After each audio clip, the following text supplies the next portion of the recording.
बहुत धन्यवाद सरपंच साहब। अनुराग जी, मैं एक बात कहना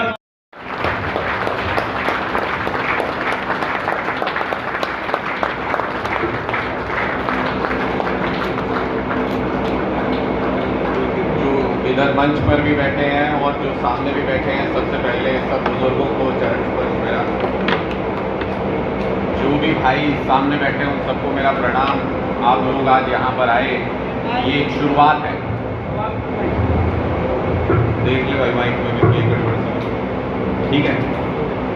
तो ये एक शुरुआत है आज जो यहाँ से हुई है और आप सब लोग यहाँ पर पहुँचे हैं। मुझे बार बार ये कहा जा रहा था कि उचाना में संगठन बहुत कमज़ोर है, आप इधर देख ही नहीं रहे हो, संभाल नहीं रहे हो उचाना को, उचाना में संगठन बहुत कमज़ोर है। तो मैं तो आज ये देखने आया था कि उचाना में संगठन क्या वाकई इतना कमज़ोर है जितना मुझे बताया जा रहा है। लेकिन मैं आपको ये बताना चाहता हूँ कि जितने साथी यहाँ इस हॉल में मौजूद हैं, इतने कार्यकर्ताओं के साथ तो हमने विधानसभा चुनाव जीत दिया था दिल्ली में, जो पहली बार लड़े थे। तो उचाना में संगठन कमजोर नहीं है, कमजोरी दिल में है। हम मान बैठे हैं कि हम कमजोर हैं, कमजोर हैं नहीं। आपके पास लोग भी हैं और लोग भी ऐसे हैं जिनमें हिम्मत है, हौसला है, जो टिके रह सकते हैं। मैं इतनी देर से यही ऑब्जर्व कर रहा था कि कितने लोग अपनी सीट से उठे, कितने लोग बाहर गए, कितने लोग अंदर आए। लाइट भी गई, खट्टर साहब ने अपनी अटेंडेंस भी यहाँ पे लगाई कि हाँ मैं हूँ, लेकिन उसके बावजूद भी कोई उठा नहीं यहाँ से, सब लोग बैठे हुए थे। तो उससे ये नजर आता है कि आप लोग मजबूती के साथ टिकने वाले लोग हो। जितने भी ऐसे मजबूती के साथ टिकने वाले लोग हैं, वो एक आदमी एक नहीं होता, वो 1000 के बराबर होता है। हम यहाँ पे थोड़ी सी आम आदमी पार्टी की नीतियों के बारे में चर्चा करेंगे, थोड़ा सा और बात को आगे बढ़ाएंगे, रणनीति क्या होगी, कैसे हम काम करेंगे, थोड़ा सा उस पर चर्चा करेंगे। लेकिन मैं हमेशा ये कहता आया हूँ कि ठंडा कार्यकर्ता कभी भी सड़क गर्म नहीं कर सकता, कभी भी चुनौती नहीं दे सकता सरकार को। तो एक बार आप सब लोगों से चाहता हूँ कि एक बार मेरी आवाज में आवाज मिला के ये बताइएगा कि गर्म खून है, हम गर्म कार्यकर्ता हैं, जोश वाले कार्यकर्ता हैं।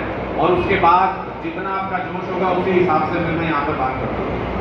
भारत माता की, इतने में तो फिर आधी अधूरी बात रह जाएगी और आपके मन में गिला शिकवा रह जाएगा कि आए भी थे और पूरी बात करके नहीं गए।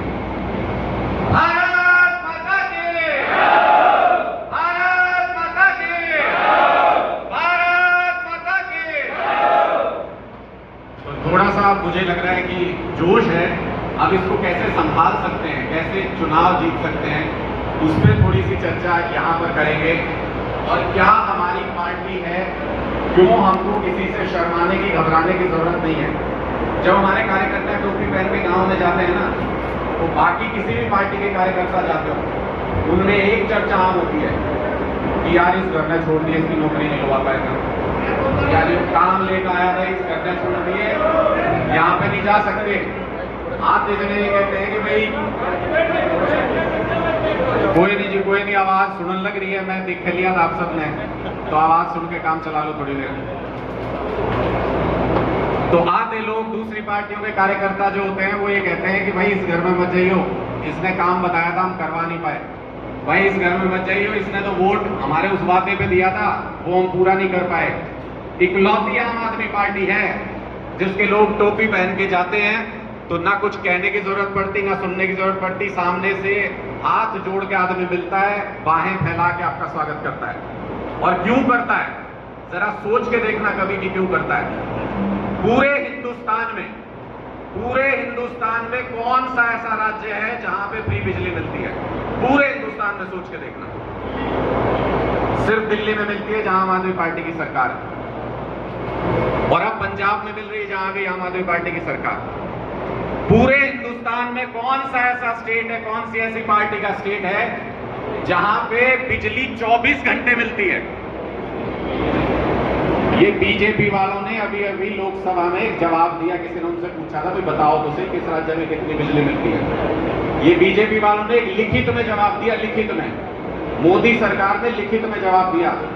उनके भी बहुत सारे राज्य हैं, 10-15 राज्य में तो है ही है बीजेपी, कांग्रेस के भी राज्य थे, सिर्फ एक आम आदमी पार्टी के दिल्ली के आगे लिखा हुआ था कि 24 घंटे बिजली मिलती है, यहाँ पे 7 दिन मिलती है, पूरे साल मिलती है।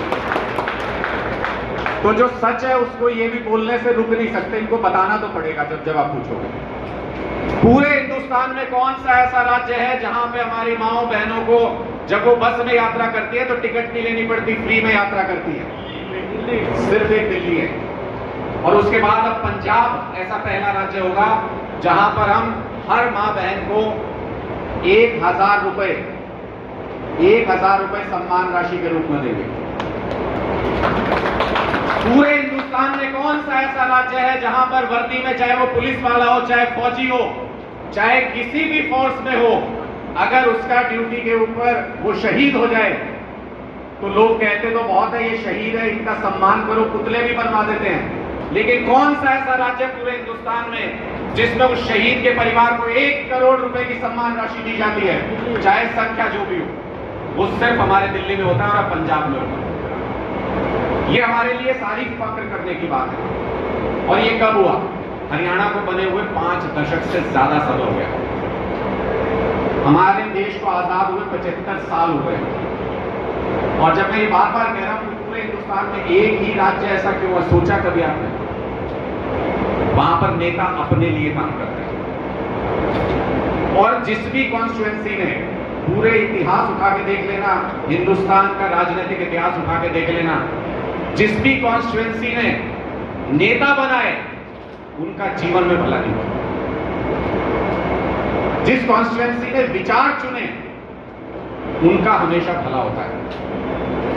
तो आप अपने यहां पे अभी तो 2 नेता हैं, तीसरा भी बना लो, चौथा भी बना लो, नेता बनने से विकास नहीं होगा जाना। अगर आप विचार से जुड़ जाओगे आम आदमी पार्टी के, तो यहां का विकास निश्चित है। ऐसा कभी जो पहले हुआ नहीं होगा वो काम यहां पे आम आदमी पार्टी करके दिखा सकती है।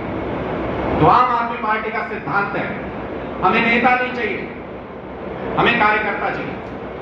हमें ऐसा कार्यकर्ता चाहिए जो जमीन से जुड़ा हुआ हो, लोगों की आवाज हम तक पहुंचा सके, ये बता सके कि लोगों के मुद्दे क्या हैं, जिससे हम उन मुद्दों पर काम कर सकें। आपके यहां पे बहुत बड़े बड़े नेता हैं और उन नेताओं की हकीकत क्या है मुझे बताने की जरूरत नहीं, ज्यादातर लोग आप में से जानते हैं। आपके यहां से एक डिप्टी सीएम यही के बताते हैं कि यहीं से जुड़ा हूं, इसी सीट पे दावा ठोकते हैं। आपके यहां से डिप्टी सीएम है, क्या मिला उचाना?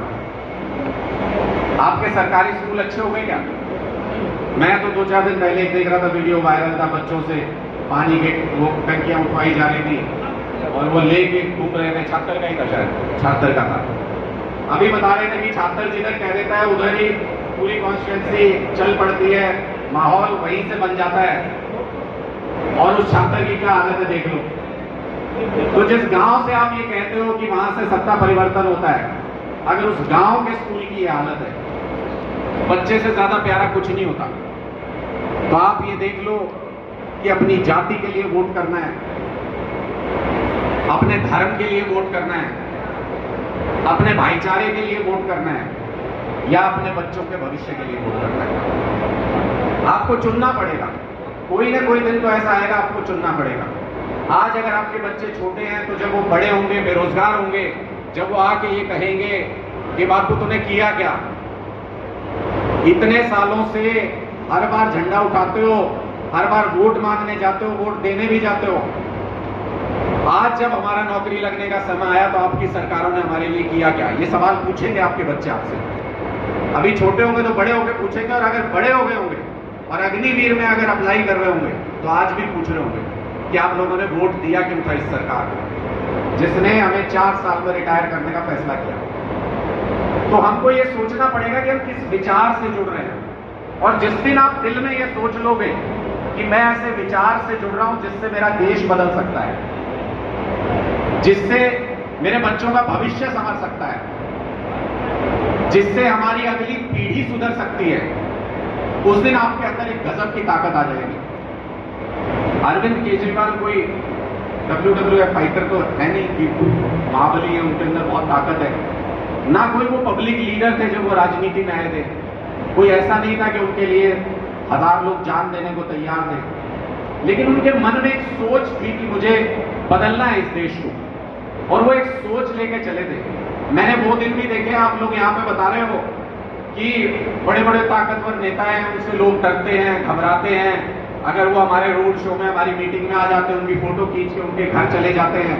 मैंने वो दिन भी देखे हैं। अरविंद केजरीवाल, बीजेपी दिल्ली में बिजली के लिए प्रदर्शन कर रही थी, दिखावा करने की कोशिश कर रही थी जब हमने राजनीति शुरू की थी कि हम बिजली फ्री कर देंगे, तो बीजेपी वाले धरना दे रहे थे, कांग्रेस की सरकार होती थी उस वक्त, और बीजेपी की सभा में अरविंद केजरीवाल अकेले पैदल चलते हुए चले गए थे कि मैं भी मंच पे अपनी बात रखना चाहता हूं। हजारों बीजेपी के कार्यकर्ता वहां पे थे, बीजेपी के लोग थे, अकेले वहां पे अपनी बात रखने चले गए थे, बिना इस बात से डरे हुए कि वो भीड़ उन पर हमला भी कर सकती थी, वो नेता भड़का सकते थे लोगों को कि ये हमारी सभा बिगाड़ने के लिए आ रहे हैं। लेकिन मन के अंदर विश्वास इतना था कि मैं जो बात करने जा रहा हूं वो सच्ची बात करने जा रहा हूं, इसलिए अकेले वो गए वहां पर और मंच पर भी उनको मौका दिया, ये सोच करके बीजेपी नेताओं ने कि क्या कर लेगा अकेला, सभा तो हमारी, हमारे कार्यकर्ता हैं। मैं गवाह हूं उस सभा का, मैं उस वक्त मीडिया में होता था और हम कवर कर रहे थे उस सभा को।